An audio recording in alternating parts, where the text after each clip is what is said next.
Hi, I'm Jill. I'm a dollhouse miniaturist of 30 years, and I started this channel to show people how I meet miniature dollhouse challenges.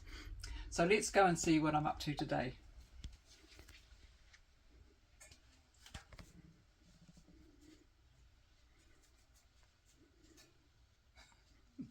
Welcome to my studio this morning. We're in a bit of a state of mess because we're packing up now to go to the NZAME convention.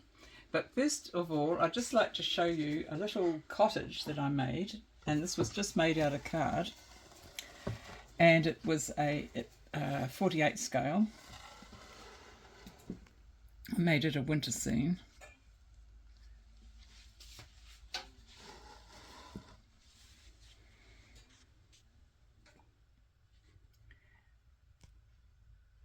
And I did a bit of a workshop for the girls on making icicles out of glue.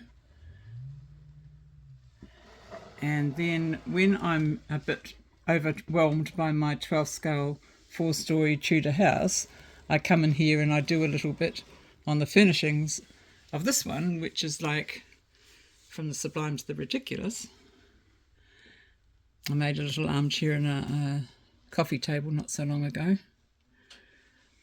And so that's kind of my way of keeping myself in balance and keeping myself relatively sane.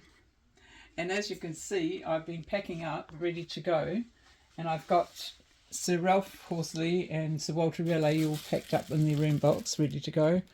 And I have Louis XIV in his room box, ready to go.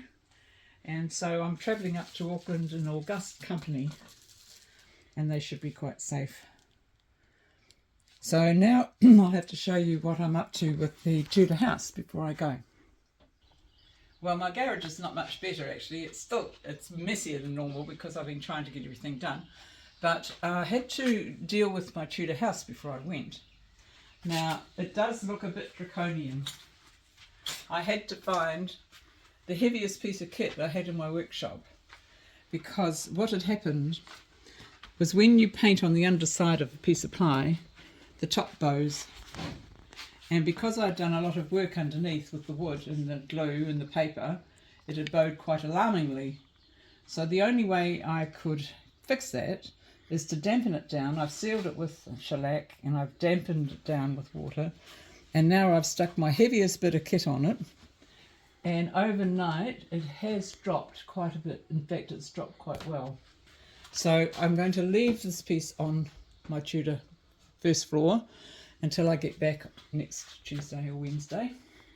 And I put all my heavy tools on the back, so it'll hopefully settle down and then retain the memory, which is important, of being flat.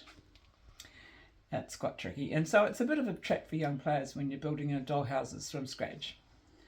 Now I'll have to clear out the garage because I have somebody who's waiting to get in. So I didn't really want to leave my little Tigger outside in the sun. He might fade while I was away. So I'm going to clear this away and he can come back inside and have a little undercover holiday. So he's sitting there waiting for me to do all this. And so I'm looking forward to showing you a little bit about my trip tomorrow, and I think you'll find it really, really interesting. So I'll see you then.